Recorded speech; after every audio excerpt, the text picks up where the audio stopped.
कंवारी ननद। अंजलि की उम्र लगभग 30 साल हो चुकी थी। वो एक स्कूल में टीचर की जॉब करती थी। अंजलि के घर में उसकी माँ के अलावा उसका छोटा भाई और भाभी भी रहा करते थे। 30 साल की उम्र होने के बाद भी अंजलि की अब तक शादी नहीं हुई थी।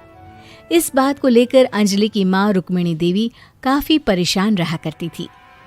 माँ, मैं स्कूल जा रही हूँ, जरा मेरा टिफिन तो दे दीजिए। अब क्या पूरी जिंदगी मैं तुझे टिफिन बनाकर देती रहूंगी? अरे कुछ सोचा भी अपने बारे में या बस ऐसे ही? क्या माँ, सुबह सुबह फिर वही बातें लेकर बैठ गई। माँ गलत क्या कह रही है अंजलि दीदी? इतनी उम्र हो चुकी है आपकी, माँ कब तक आपकी सेवा करती रहेंगी? भाभी, मैंने माँ को कब कहा कि मेरी सेवा करो?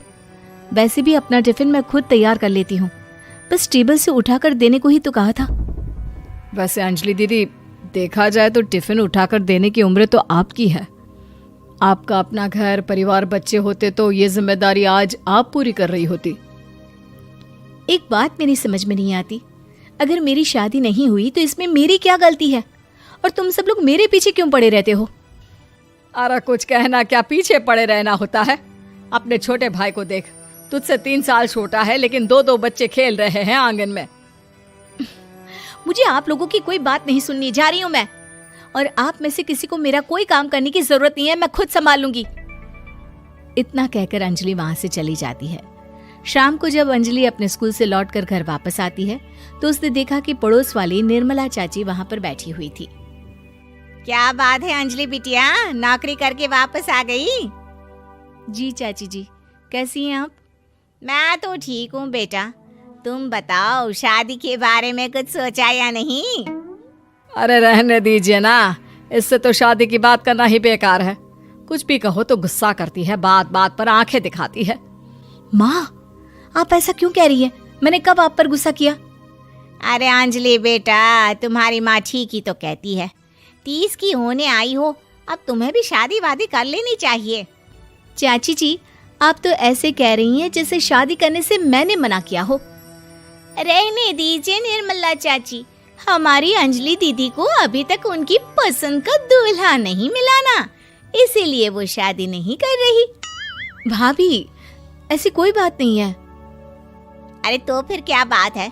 तुम्हारी माँ ने तुम्हारे लिए इतने रिश्ते ढूंढे लेकिन तुम्हें कोई पसंद ही नहीं आता। क्या है ना चाची जी, हमारी ननद रानी नौकरी जो करती है ऐसे ही थोड़ी ना किसी को पसंद कर लेंगी। अरे भाई, नौकरी का घमंड है तो बात अलग है, कोई और बात हो तो बताओ, कोई रास्ता निकाला जाए। नहीं नहीं चाची जी, कोई बात नहीं है, बस मुझे अभी तक अपनी पसंद का कोई मिला नहीं है।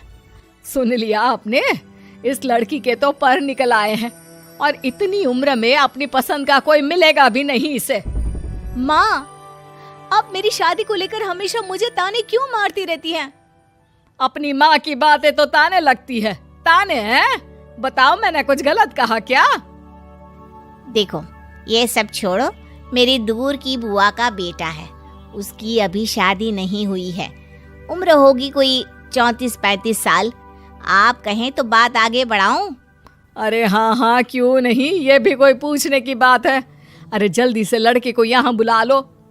माँ, आप मुझसे पूछे बिना मेरी शादी की बात करने जा रही हैं और मेरी उम्र 30 भी पूरी नहीं हुई है।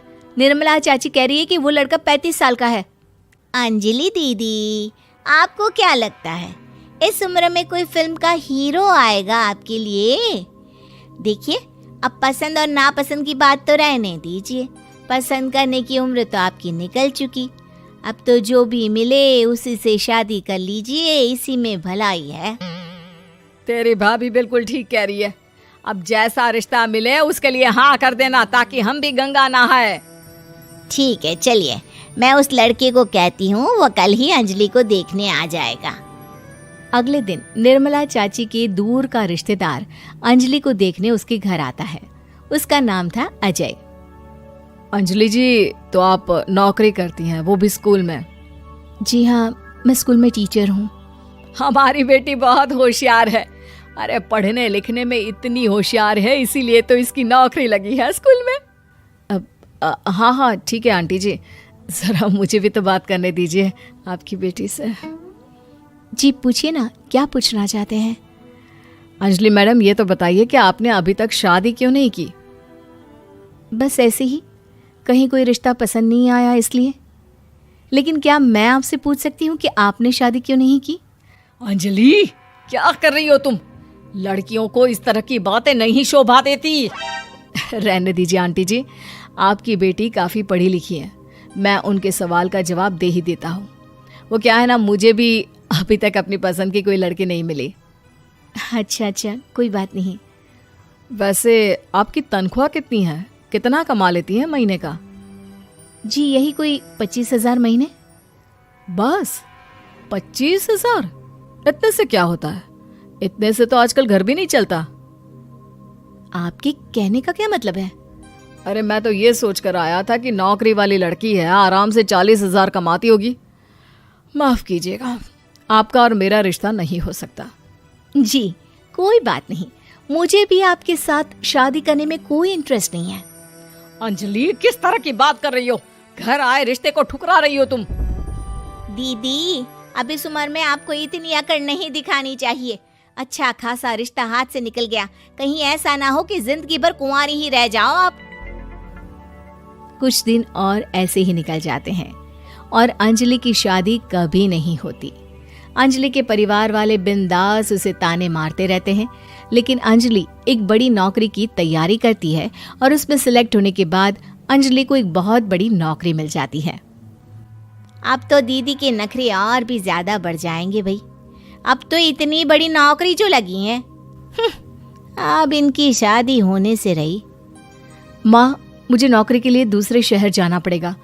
आप जानती हैं ये बहुत बड़ी जॉब है और इसमें पैसे भी बहुत ज्यादा मिलेंगे। अच्छा, कितने पैसे मिलेंगे बेटा? माँ, मुझे हर महीने 90,000 सैलरी मिलेगी। क्या? अरे वाह वाह, ये तो बहुत अच्छी बात है। लेकिन फायदा क्या? कितने भी पैसे मिले, शादी तो हुई नहीं ना तुम्हारी। अंजलि नौकरी करने के लिए दूसरे शहर में चली जाती है और जब कुछ महीनों के बाद वो वापस घर आती है तो उसे अपने पति के साथ देखकर उसके घर वाले हैरान रह जाते हैं। अरे अंजलि, तूने शादी कर ली और हमें बताया तक नहीं। और दामाद जी करते क्या है? इतनी बड़ी कार है उनकी। माँ, मैं आपको सब कुछ बताना चाहती थी, लेकिन आप सबके ताने सुनकर बहुत दुखी हो गई थी और इसलिए मैंने अपनी पसंद से शादी कर ली। मेरे पति मेरे साथ ही ऑफिस में नौकरी करते हैं और बहुत बड़े अफसर हैं। और एक बात बताऊं माँ, आज मैं बहुत खुश हूँ।